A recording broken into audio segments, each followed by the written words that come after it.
Hi, and welcome to this video tutorial on the Negotiation Plan Guide.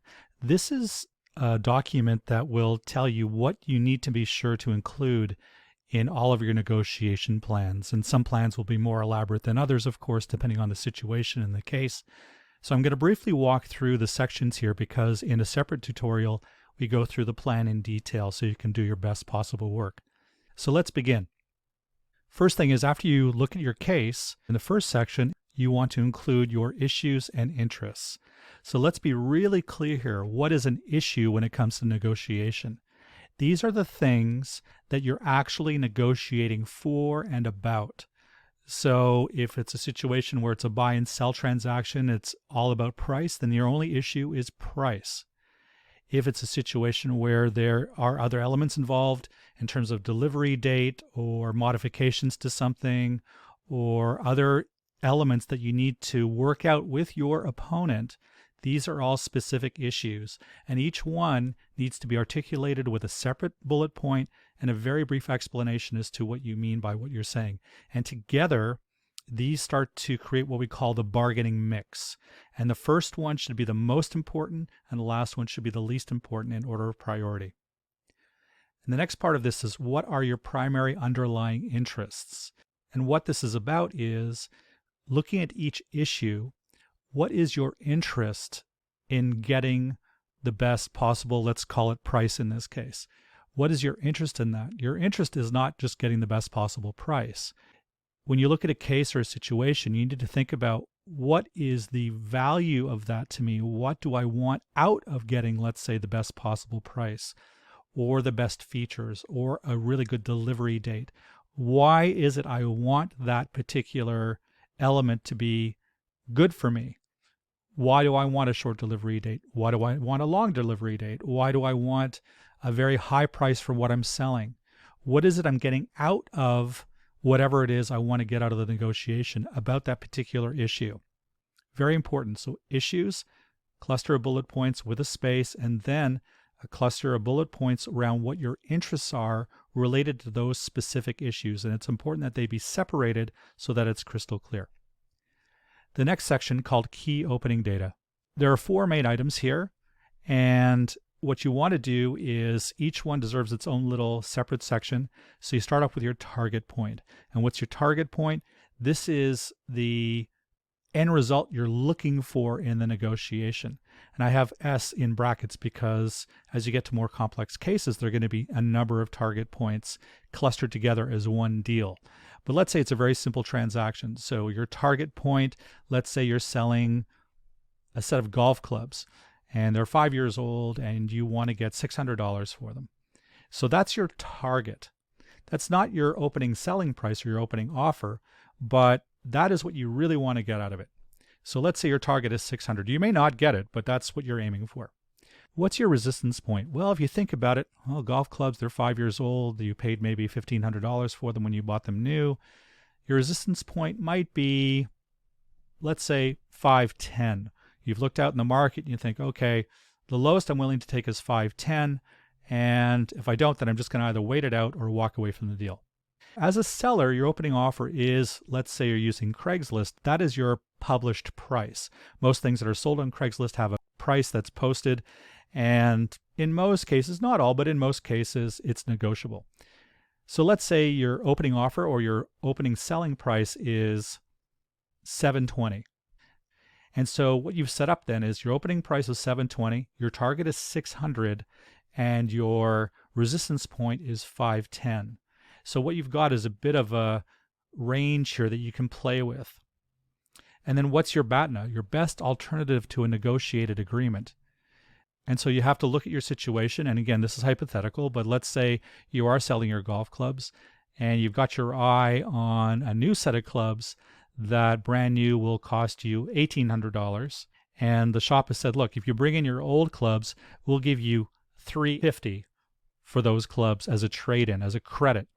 So you know that your alternative, worst case scenario, is that you're going to get $350. So that's a BATNA. That's not an amazing BATNA, but it's not horrible either. You know, you can trade it in. So you've got the $350 as your BATNA. So this is what happens. You've got your target point of 600.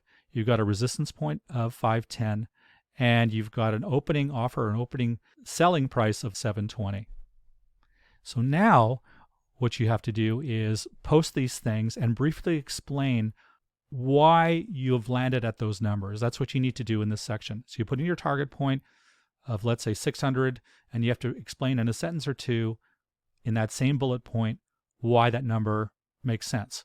Same thing with your resistance point, opening offer, and your BATNA. And then your BATNA, in our situation, will probably show up in a case.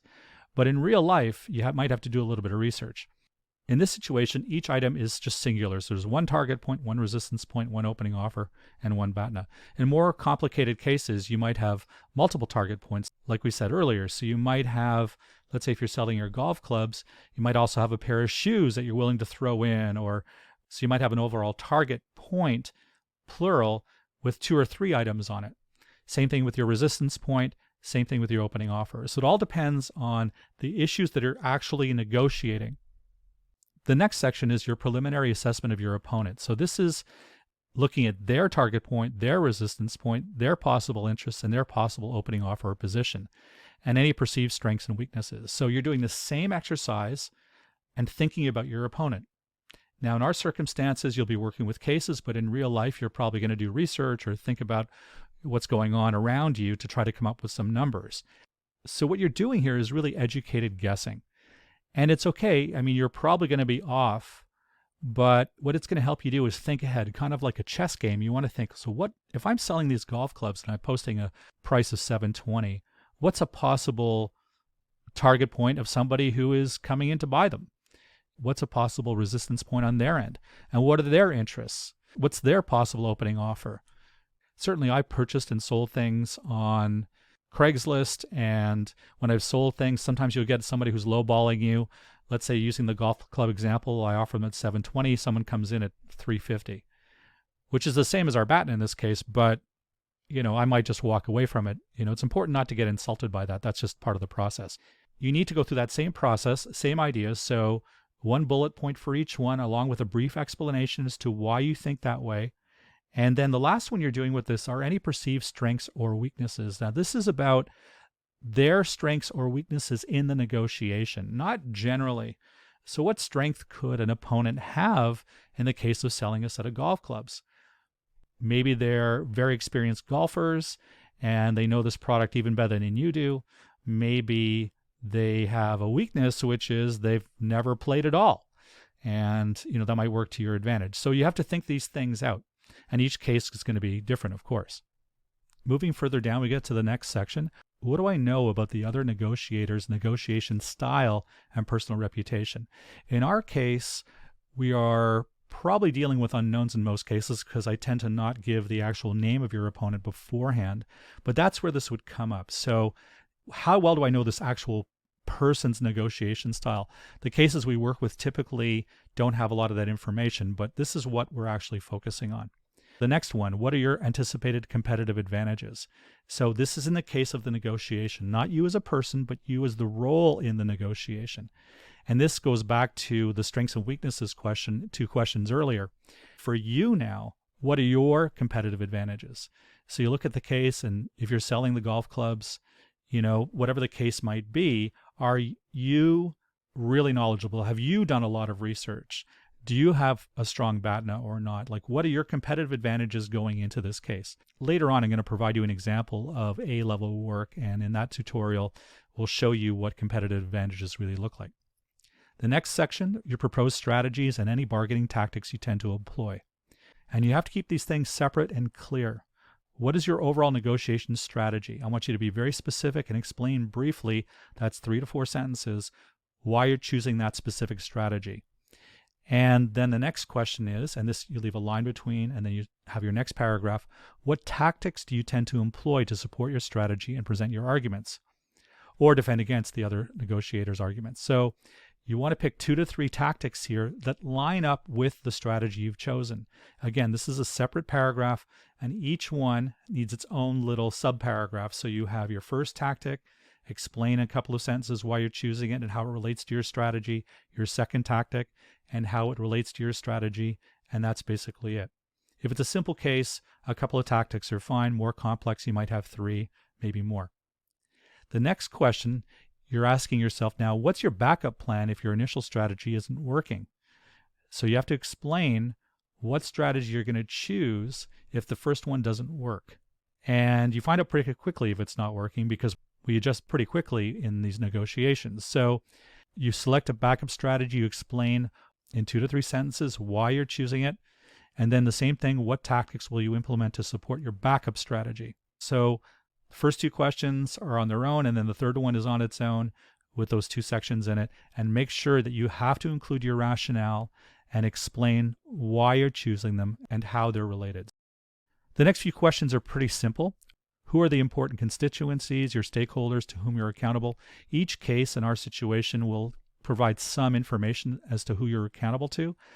So the people you're accountable to, your stakeholders, these are the ones who will receive benefits or will be impacted by your negotiation result. Next question, what do I need to assemble? In our situation, these are very simple questions based on the case. What are you getting together in order to prepare for your negotiation?